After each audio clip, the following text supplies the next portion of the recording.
In today's video, I'm going to give you the 21 tips and tricks in Black Ops 7 to make you instantly improve. And starting off with tip number 1, and that is squad link. Yes, squad link. So you want to go into your field upgrade.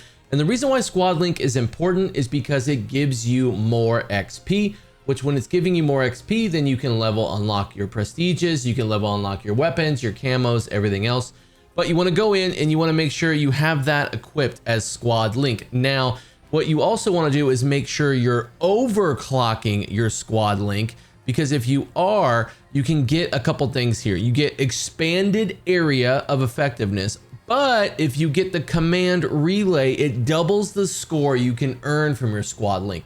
So you want to make sure that when you're putting your squad link down, make sure you're putting it on the objectives, because then it links up with your teammates. You're constantly getting assist and extra XP, which then gets you more XP to get you more camos and get you more things unlocked. Makes it super easy. Then you want to go back in and make sure you're changing your tactical. So we want to go in here and we want to use the pinpoint grenade. And the reason why we want to do that is because it shoots tracking devices at the enemies, and it tracks enemies to where they're going through walls for a short period of time. So it gives you more kills, but it also gives you more assists. So it helps with assists. So if your teammates are killing them and they have that on them, you're going to get more points. Again, more points, more camos, more unlocked. You get more things if you're using that. So make sure we're hopping in and checking that. Now let's look at the perks. So you want to go into wildcard and you want to go into perk greed. You want to make sure that is equipped because it gives you extra perk, which is at level 33. Then you want to go down and you want to select these two perks. They are very important. One is going to be bankroll. Bankroll gets you each life with 150 more points towards your score streaks, and we'll get those here in just a second. But if you start off at 150, it's really quick to get the UAVs, counter UAVs, and things we're going to discuss here in a second.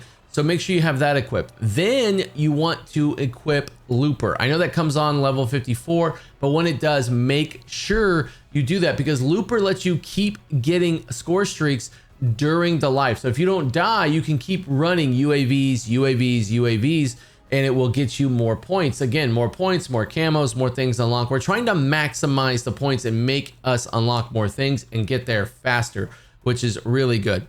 Now let's go ahead and look at our score streaks. That's going to be important. So we'll go over to score streaks. We want to go ahead and select UAV, because what UAV will do is it will go ahead and give you assist kills. And when you have that looper and bankroll, all of that's going to roll together, right? So you want to make sure if you're over on UAV and it's 500 points to get UAV, and you start off with bankroll, which is 150, I'll do the math for you. You're at 350, and then you can loop through them as you get kills. So UAVs will constantly be popping. You could pop around 20 UAVs really quickly in the game. Then you want to go ahead and go over to counter UAV. Same kind of idea. You're going to get the assist. You're going to get all that. That starts off with 600 minus 150 for bankroll. Then you have looper. You see what I'm doing here? It loops all together and just makes the game more fun as you're unlocking things and getting things done. So you want to do a counter UAV. Then you want to go over and you want to get the harp. Okay, that's the big dog, right? You want to get the harp.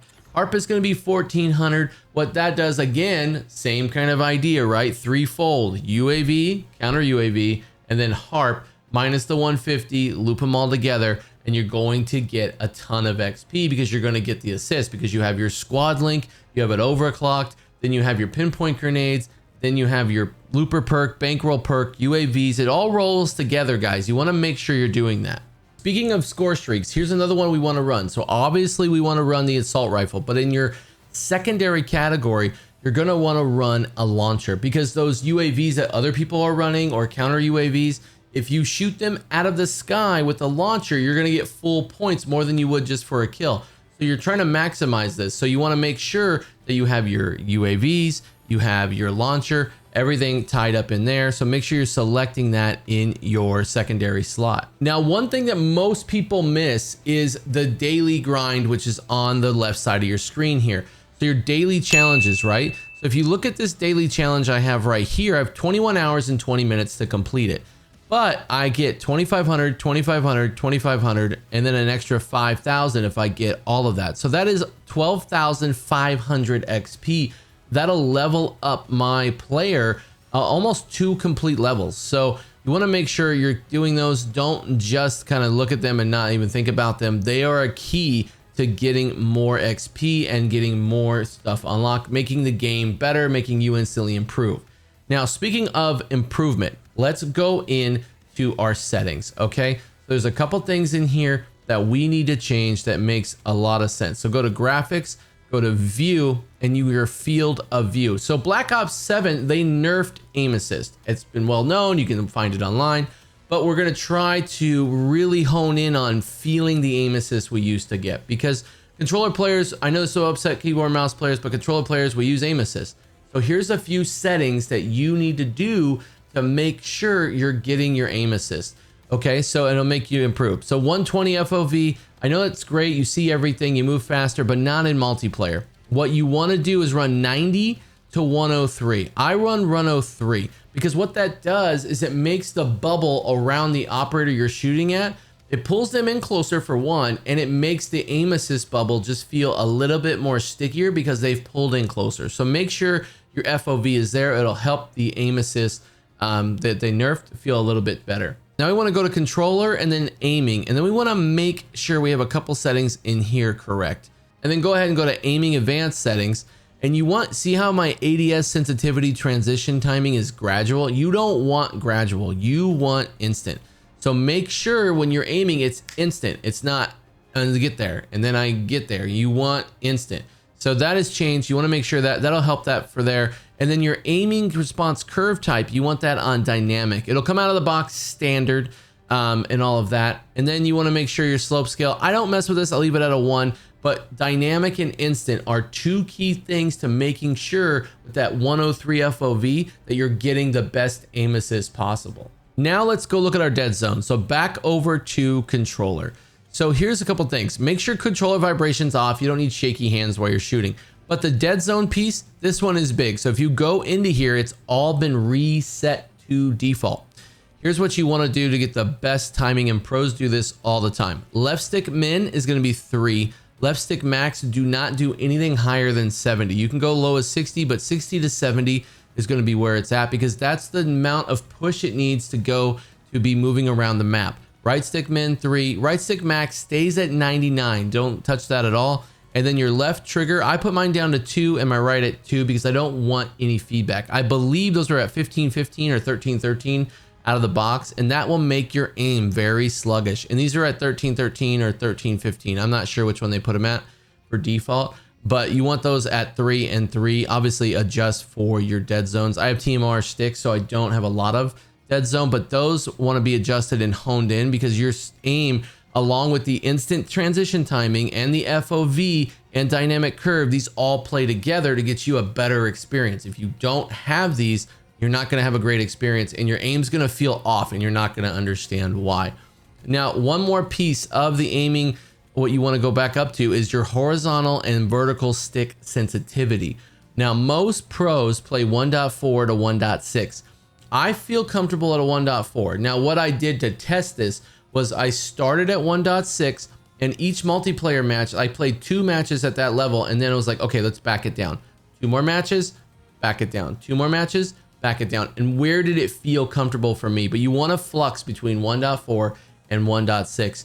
Horizontal and vertical stick sensitivity are key, and these all flow together. So if one of them is off, like if your transition timing is gradual, but you're at 1.4, they got to all work together, guys. So make sure you're at 1.4, between 1.4 and 1.6, get it honed in, and then your transition timing is there, your aim response curve time is there. Make sure your triggers are there, your dead zones are there. They all got to go together. It's like a piece of the puzzle. So if you're missing something and your aim feels clunky, that piece of the puzzle is missing. So make sure you dial that in. One thing I really like is I like to go into interface, and then I like to go all the way over to gameplay HUD. And then I'm going to go all the way down to my crosshair. So I like a nice, vibrant, easy to see crosshair. I like yellow. I'm colorblind. It makes it just a little bit easier. So cross line hair I have on, obviously. I put static. Either way, it's going to be on. And then you want to go into crosshair dot and make sure that is on or static. And you can do scale. So I like the largest scale because I want to see my crosshair, especially with hip firing, but I'm also aiming, right? So I want to make sure I'm seeing it. Largest gets you that good visual. And then I do opacity at 100, but then the crosshair color, you can go in here and you can change the color. I am colorblind. I like yellow. Yellow stands out great for my eyes, especially on the back screen of the game. So make sure you pick a color that works for you and it makes it easy to see. So saturation, I've turned all the way up. Brightness, I've turned all the way up. I picked the color I can see that makes it aim easier in game. You're gonna wanna do the exact same thing, so then you have an advantage of that sight. The more you can see, the better you can shoot. The better your crosshairs are you can see on the enemy, the better you can shoot. And I would say in Black Ops 7, it's a little bit different where the TTK is not as fast on chest and feet and legs. Headshots are quick and it's really great. I'm glad they added in there, but it forces us to make sure we have good aim, especially headshots for camo grind and all those things like that. And the last two settings you want to change that'll make you instantly improve in the game is going to be, one is wall jump assist. You don't want it on, you want it off, because you want to control how you wall jump. You don't want to be next to a wall and it pops you off. You want to make sure you do it. And you can do 3 bounces off the wall jump, guys. Just make sure you understand that. You can do 3, and it will make you see over different ledges like on raid and stuff like that. But big thing here, assist, make sure that's off. You don't want to do that. It definitely, you want to make sure you control it. And the last thing, guys, the one thing you want to make sure, and the last tip is, hey, just have fun. This is a new game. It just launched. Don't get caught up in the camo grind and how many prestige. It's a new game to explore and have fun, and I'm glad I'm here to help you. And hey, if you want 2 more videos on Black Ops 7, here's the best controller settings right here. And then I give you the fastest way to level up in this video right here. So pick your poison, see which one you want to watch. If you have time, hit the notification bell because I'm coming out with videos every week. Hit subscribe because it helps pull the channel forward for me and I appreciate it. And I'll catch you in the next one, guys. Thanks.